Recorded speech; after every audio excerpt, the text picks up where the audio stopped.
on it 3 times. I don't know either. Hi everybody, it's Steve Olson. It is Wednesday, June 22nd, 2016. It is 6:36 Central Time in the United States here where I'm at in Wisconsin, the state of Wisconsin, USA. What I wanted to start out with was to talk a little bit about the summer solstice that we just went through. And where I'm going to go is to the Encyclopedia Britannica to look at a diagram and to kind of talk about it. So it's the two moments during the year when the path of the sun in the sky is the farthest north in the northern hemisphere. To kind of cut to the chase, when the summer solstice happens in the northern hemisphere, the North Pole is tilted about 23.4 degrees towards the sun. So my question is, when I have somebody in the UK come to me and say, here is my observation is that they have measured a 40 degrees north of the equator. So in other words, we're off by the difference between, the 23.4 or 5 degrees it's supposed to be and the 4 degrees that we're noticing right now. And here's the proof of it. So here he's seeing the sun at about 1/3 the distance between pylon A and pylon B. He calculated that about right there. The line of sight is at 310 degrees. So what we're seeing is a dramatic change of the sun setting more north than it should be, and we're confirming it time and again. And this is an experiment you can do in your own backyard. When there's a sunset tonight, go and look at where it is, if you know where, especially if you know where true north is, and go out and tell me if it's off. If it's off to where it should be. It should be 23.5 degrees north of the equator. So you tell me.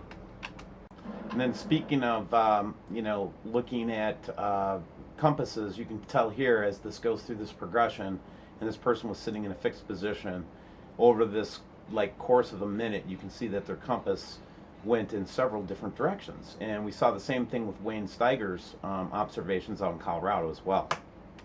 Turns out with this particular photo, it looks best when I actually put it in the editing software because you can see this movement easier, and it's really hard to do time-lapse photography with the software. But check this out. So we're looking at 22nd June at Wainwright from the FAA advisory weather cameras, which a couple videos ago we actually left the address for. But you can see here, look at this. Look at how the light passes across the top of the orb, which apparently is in front of, you can almost make it out by the degrees, I suppose, on top here. You could probably even fix a position on it. But again, this is a very interesting photograph. And then the sun actually passes over the orb, see? So the sun at some point was actually casting its light upon the top of it. Very, very, very, very, very, very interesting. Again, just part of this subscriber network that we have going on here. Here's Savannah Skies, Australia today on the All Sky Cam network. That's the moon, of course, going across because it's nighttime in Australia at this time. But there is a three-dimensional orb crossing their sky in Australia. Again, Australia being way south of our, the further south that you can practically go other than the South Pole. And you can see here that it's just a very three-dimensional orb flying through the air. I wonder if it's one of the planets or maybe even the dark star itself. Okay, so Roy wanted to point out to me that we have a issue up in Grumpy Moose. For the first time, we're seeing Grumpy Moose actually get chemtrailed, and as we remember from the catfish testimony that we did several months ago, these triangles are actually the magnetic signature of those systems that we've been talking about, the planets or suns or both. I'm going to stop here on this photograph, and I am going to go on a rant. And the reason I want to go on a rant is, first of all, the person that did this particular picture, that got this picture and sent it to me, we're going to do a special video just with her photography, and then also taking a look at some of Sharon Harbeck's photography in the next couple of videos. But here she looked at, I think this is a grease cam, and what you can actually see is as the sun passes, we actually see the huge orb in the sky. And when you start to see this kind of a phenomenon, you would just really need to understand the kind of the sense of urgency that we're at right now. And And that's why I want to just spend a minute and brag on, WSO. Just in 1 week, we were able to have our first global local facility area conference call. There were 192 leaders, and our groups are growing, and we're starting to ferret out who's really going to be helping us and not.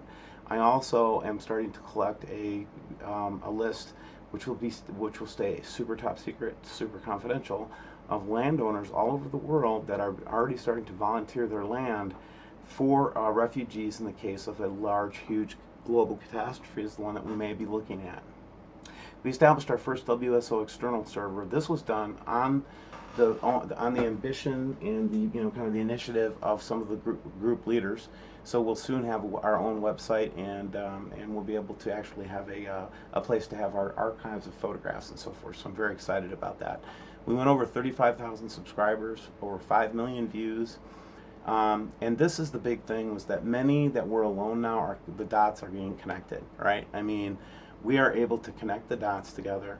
And what's happening is that people are now starting to connect together that maybe never would have met any other way, quite frankly.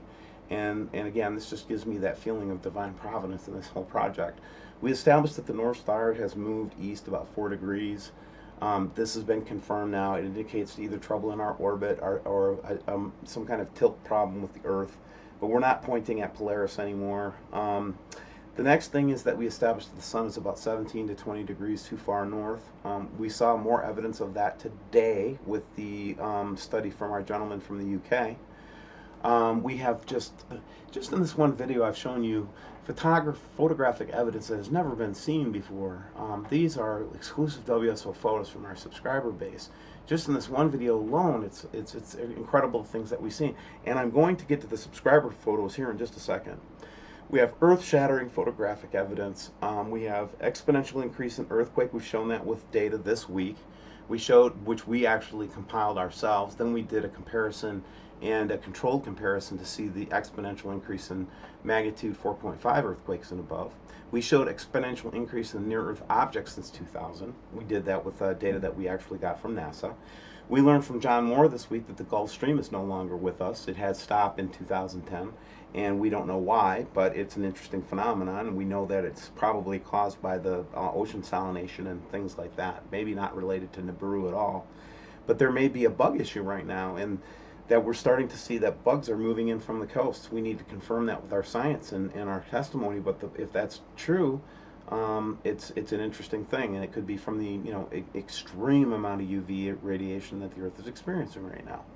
So the question is, what do you do, right? And I want you to know that the reason that we're doing this channel is, one, for awareness, so that people know that we're not talking about some kind of a fantasy game here, that this is real, and that you need to get a relationship with God. I mean, you work it out however you want to work it out. My workout was with Jesus Yeshua, and Jesus Christ, Yeshua HaMashiach, and he is awesome. And I will tell you that that's a great option.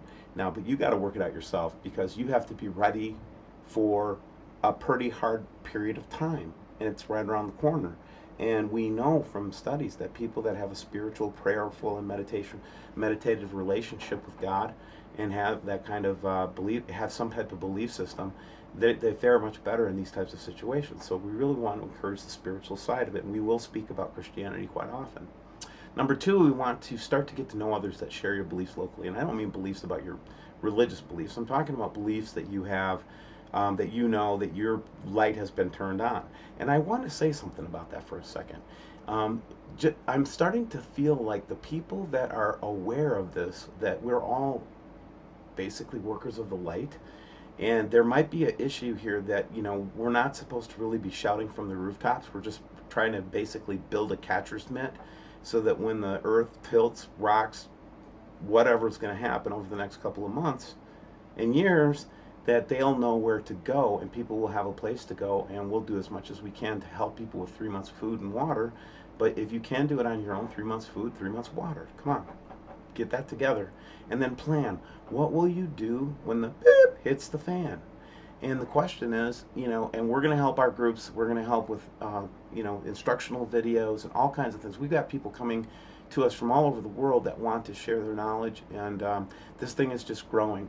And so when I ask for donations, or when I ask for, what I'm doing with that money is I'm supporting my farm, so I'm paying my rent, and then number two, what I'm doing is I'm spending all of my time now in this ministry, building these network of resources and local groups, and really starting to build something that is potentially can make an impact in the lives of thousands of people, and that's what we're all about.